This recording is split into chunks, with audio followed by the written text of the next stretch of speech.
This is Good Dreams for George. That's you, Dad. This is called George, It Will Be Okay. He felt himself losing. Every day, he felt himself losing words like sand seeping from a cracked hourglass. It was getting harder to hold on to them. It was exhausting. What did he have to say?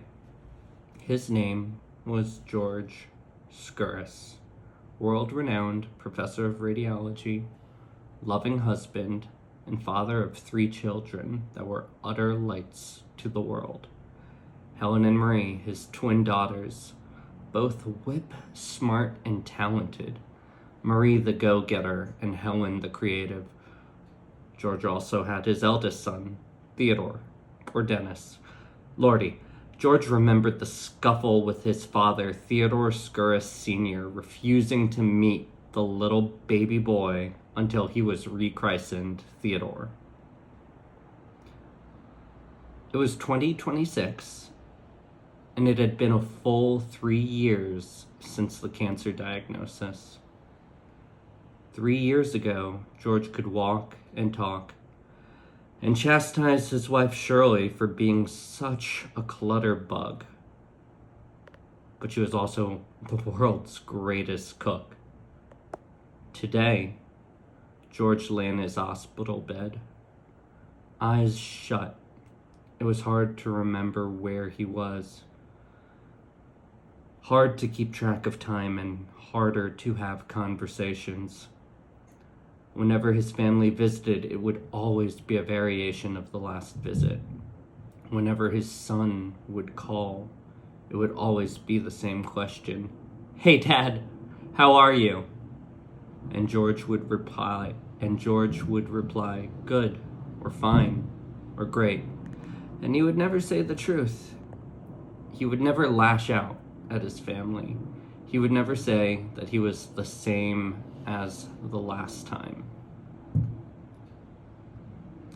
Not much could change for George from his hospital bed, from his damn hospital bed. That's where he had watched his son get married, from the hospital bed. He had been too weak to travel to New York, and an unexpected trip to the ER forced him to watch his son get married via Zoom from the damned hospital bed. The tears. George often felt disoriented, hazy, and unfocused, but when he did bring himself together, he would cry. George would cry tears of regret. He would cry because he felt sorry for himself. He would cry because he was certain this would be the rest of his life. He would cry for the tragedy of his circumstances from the safety of his damned hospital bed. And you know what? There was absolutely nothing wrong with that. Because George was loved, and George was entitled to cry as much as he wanted. Who's to say if the rest of George's life would be spent in a hospital bed? There was no guarantee. It made no difference, because no matter where George would be, his family, friends, and loved ones would gather around for him, whether it be around a hospital bed, a wheelchair, or hopefully applauding him when he would be able to stand up tall and healed. George used to say his greatest fear was for something awful happening to his children. Perhaps George still worried for his wife and his kids, and that was okay. George could worry. But George had to know. George, you don't have to worry. Shirley had the support and love of her sisters and brother and her children, and practically the entire Fells Point neighborhood. Maybe a career in local politics awaited Shirley. Who knows? But Shirley would be okay. Helen would be looked after and empowered as Theodore and Marie set up plans for Helen and helped her apply for disability programs. and encouraged her to pursue her art, all of which would ensure a long and prosperous life. Helen would be okay. Marie owned her own condo. She was making real change in the community through NAP. She was keeping in touch with the Greek side of the family from Nona to her cousin Teddy, and she was killing it at work, at the Princeton Review.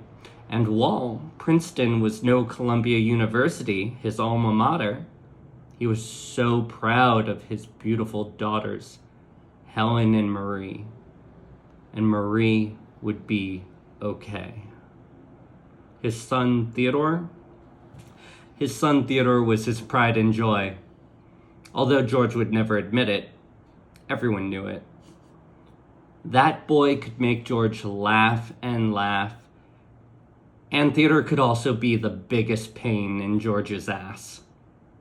George missed Theodore. Months would go by without Theodore visiting from New York City. Theodore was working for George's company Rapid and doing a so-so job of it all. At least Theodore and George had recorded an absurdly good podcast together about radiopharmaceutical therapy, thanks to Rapid. At SNMMI 2024, everyone was talking about George's podcast. That had been an amazing father-son project. George had faith Theodore would be okay, that he was never meant for a conventional career. And this is what George didn't know. Theodore was, at that moment, working on earning a real estate license to better provide for the Skouras family and help manage the Skouras properties throughout Baltimore. Theodore had always been a lucky twerp. Somehow, Theodore had gotten married to Lisa, the best daughter-in-law George could have ever hoped for. Theodore and Lisa would be okay. Some days, George could barely speak. Some days, George couldn't even open his eyes. Most days, George couldn't even move. But George would be okay, because George was loved by so many more than George could possibly imagine, and they loved him, all of them, more strongly than George would ever believe. In fact, taking Theodore, for example, Theodore was so grateful to George for being his father. Theodore remembered discovering Billy Joel's The Stranger with his dad and dancing to it nonstop at their country house. Theodore remembered having the most amazing seafood dinner together with George, in which George taught Theodore how to eat king crab legs, dipping it in butter. The home video movies George would make with Theodore using movie magic to make the 7-year-old Theodore in a purple puffer jacket with a toy sword look like he was teleporting all around their apartment. Theodore loved his dad and often thought and prayed for George. To be honest, Theodore admired the heck out of his father. George Skouras had been born in Germany, raised in Canada, and then moved to the US. George had gone to more than 18 different schools from kindergarten to senior year of high school, and somehow he had gotten into Columbia University. Suck it, Princeton. At Columbia University, George met and fell in love with Shirley. George went on to get his PhD from Cornell. He worked for Sloan Kettering, and a little Theodore would always sneak into the Sloan Kettering building and make his way to George's office after elementary school at PS 183, just to say hi. And then George got his own lab at Johns Hopkins University. The man was impressive and adored. George Skouras would be okay. George Skouras could cry where he could rest. George Skouras did not have to do anything. He had raised a family, and through George's science, he had accomplished a world of good. George did not owe anyone anything, not so much as a word. And yet, in spite of himself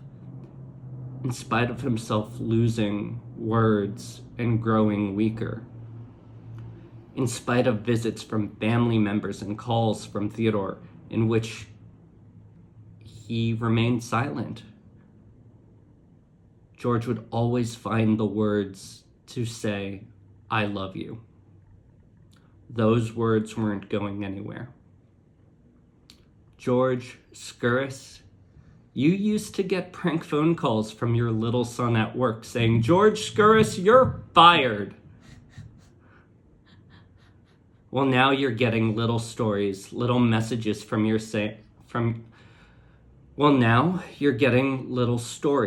little messages from your son saying, "George Skouras, you are loved. You are okay. You are safe.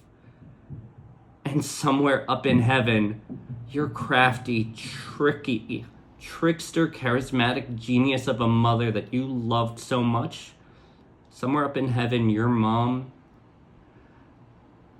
who your son reminds you of a little too much, she waits for you.